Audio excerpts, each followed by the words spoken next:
若过来这件是新兴障碍者要来坐公车，竟然互当作是空气。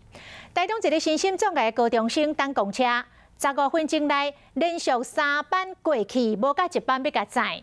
家长真乱找，讲台中市敢有需要安尼对待肢体残障的囡仔咧？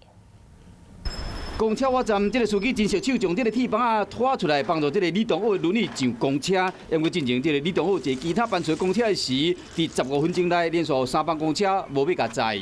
我有招手，然后司机有停下，他让里面的人下车以后，他就把车门关了，然后车子就开走了。我们台中市需要这样子对待肢体残障的小孩子吗？家长咧问讲，公车对身障人士真正有够无友善？公车业者表示讲，可能是司机无看到有身障人士要坐车。辩论时拢要求一定袂使拒绝载人。他是说他没有那个印象，就是说有身障者，然后他拒载这样。这边是还是认定让驾驶只有疏失，依规定就是记大过啊。这件事情我真的是不晓得，就一经发觉拒载身障乘客，我们就会记大过，减发他们那个安全服务奖金2000块。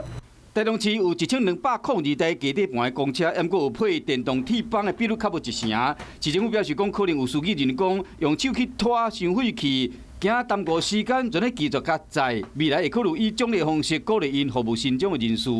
把这个无障碍的一个服务的部分纳为一个很重要的项目。市政府嘛考虑要设奖励金，增加司机服务的意愿，嘛有身障人士坐公车受到尊重。